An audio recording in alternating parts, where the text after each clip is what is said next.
Hello everyone, welcome to our channel Legal Mind Map. So today we'll cover application under section 5 of the Limitation Act, जो हमारा topic है drafting, pleading and convincing का, ये हमारा subject है. And first we'll cover the explanation. We'll understand what is application under section 5 and what is Limitation Act and जो भी उसके like चीजें हैं जो भी इसके related. And then examples cover करेंगे, case laws cover करेंगे हम कुछ and format. फिर उसके बाद हम format को देखेंगे जो कि हमारे exam purpose के लिए important है. Now section 5 of the limitation act, तो इसमें क्या होता है कि ना हमें कोई एप्लीकेशन या अपील कोर्ट में फाइल करनी होती है, तो हमारा एक टाइम होता है, एक लिमिटेड टाइम पीरियड दिया जाता है, एक डेडलाइन कोर्ट बताती है कि आपको इतने डेज के अंदर अंदर वो चीज आपको फाइल करनी है. बट अगर आप उस लिमिटेड टाइम पीरियड में नहीं कर पाते हैं, आप लेट हो जाते हैं due to any serious reason, जो बहुत ऐसा रीजन था कि अनअवॉइडेबल रीजन था और आपका लेट होना उसमें जायज था, जायज तो वैसे ऑफकोर्स कोर्ट के काम से ज्यादा इंपॉर्टेंट कुछ नहीं हो सकता है, बट फिर भी ऐसा कोई रीजन था कि आप कर ही नहीं सकते थे उस एप्लीकेशन को फाइल उस टाइम पीरियड में. तो आपको सेक्शन 5 के अंडर एप्लीकेशन सबमिट करनी होगी, अपना रीजन ऑफ डिले बताना होगा, एवरीथिंग बताना होगा, तब जाके आपकी अपील या एप्लीकेशन जो है आगे चल के सेक्शन 5 के अंडर अगर एक्सेप्ट की जाती है तो आगे उसके ऊपर काम शुरू होगा.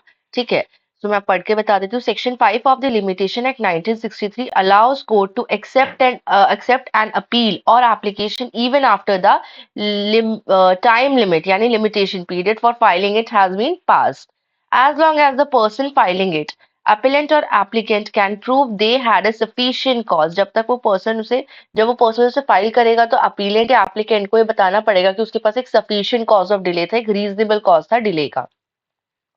If the court is satisfied with the explanation, अगर कोर्ट उस एक्सप्लेनेशन से सेटिस्फाई होगी तो वो फॉरगिव कर देगी उसको, यानी कंडन द डिले. ठीक है, now what is sufficient cause? As I told you, एक रीजनेबल ग्राउंड होना चाहिए आपके डिले होने का, एक बहुत रीजनेबल, एक सॉलिड प्रूफ आपके पास रीजन होना चाहिए.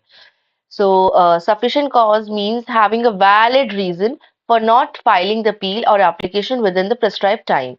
It is not defined in the law, but is interpreted liberally by court to ensure fairness and justice. अब कोर्ट ये क्यों करता है? बिकॉज उनको फेयरनेस और जस्टिस इंपॉर्टेंट है कि अगर कोई पर्सन किसी भी रीजन से, कोई ऐसा रीजन है जो उसके भी कंट्रोल में नहीं था और वो अपनी एप्लीकेशन या अपील फाइल नहीं कर पाया है, तो इस वजह से उसको जस्टिस ना मिले, ये सही नहीं है.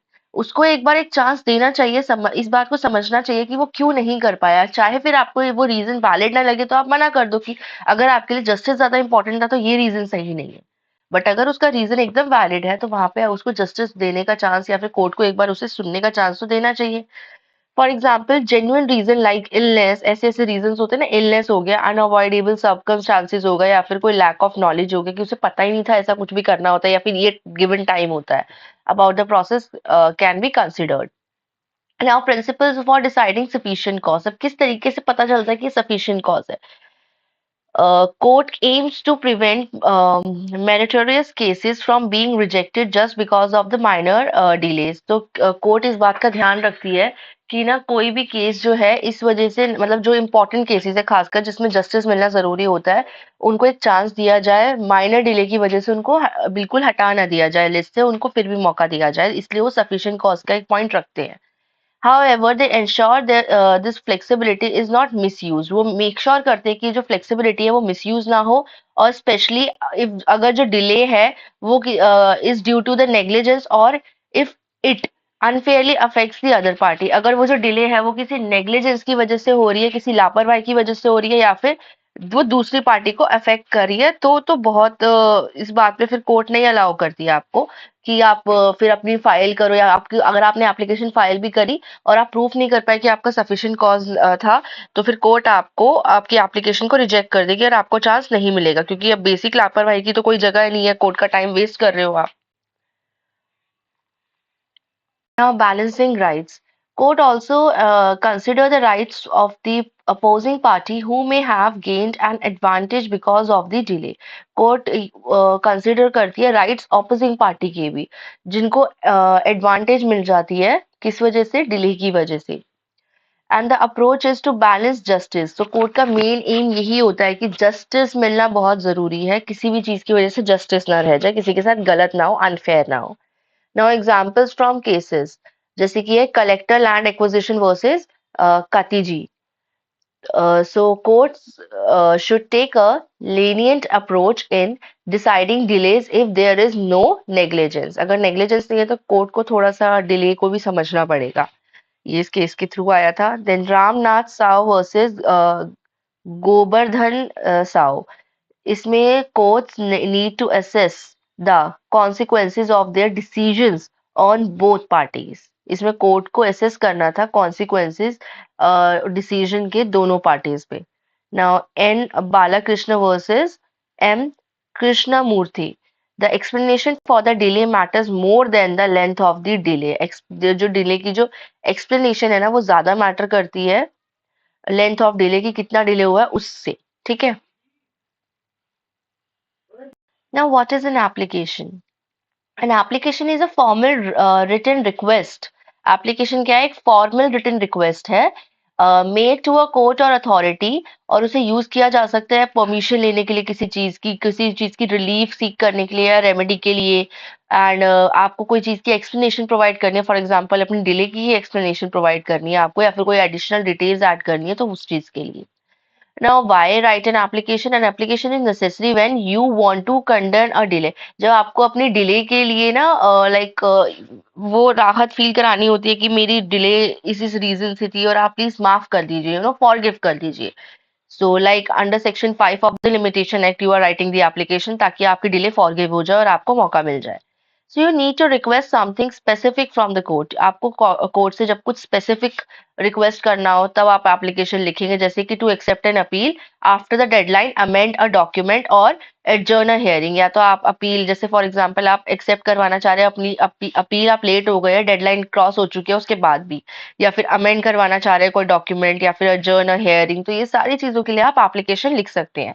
It shows your intent and gives a proper explanation in a structured legal format. तो ये आपका एक तो इंटेंशन बताती है कि आप कितना, वो आपके लिए चीज कितनी इंपॉर्टेंट है, और प्रॉपर एक्सप्लेनेशन आप स्ट्रक्चर तरीके से लिख के कोर्ट को प्रेजेंट कर सकते हैं कि रिक्वेस्ट करने के लिए. Application is almost a request only. Now when to write an application. Write an application when you miss a deadline and need the court's permission to proceed. Example है filing an appeal after the time limit. ठीक है.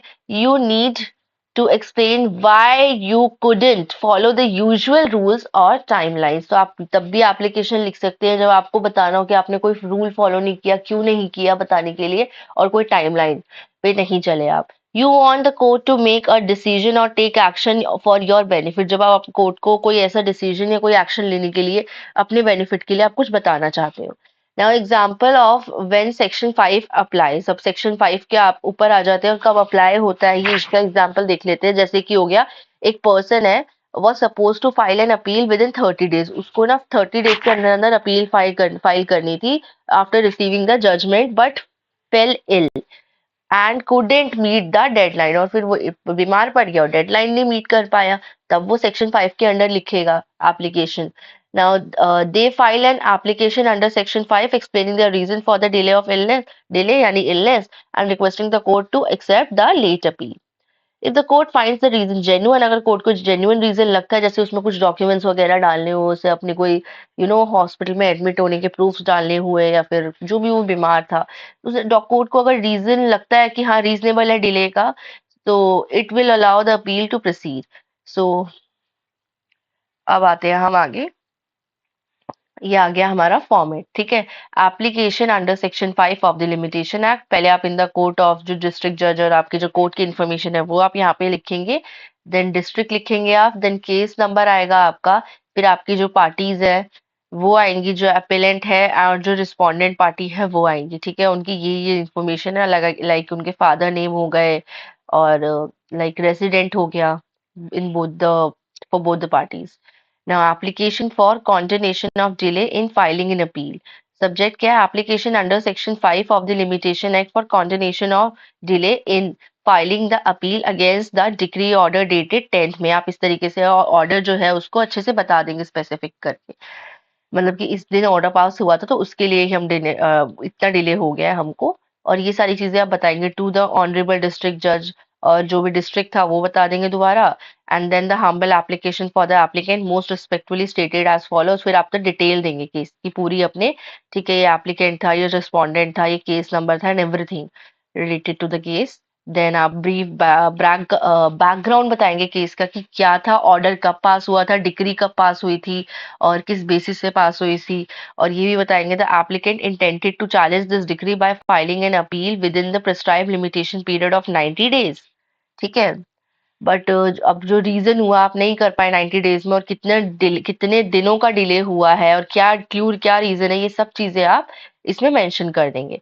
Then delay details of the delay भी mention करेंगे, आपकी इतने दिन का आपका डिले हो गया था एंड एवरीथिंग। ये ना आपको रीड करना पड़ेगा। इफ आई रीड तो वीडियो अननेसेसरी लंबी होगी, आप इसे स्टॉप करके आराम से रीड कर सकते हैं। Now grounds for continuation.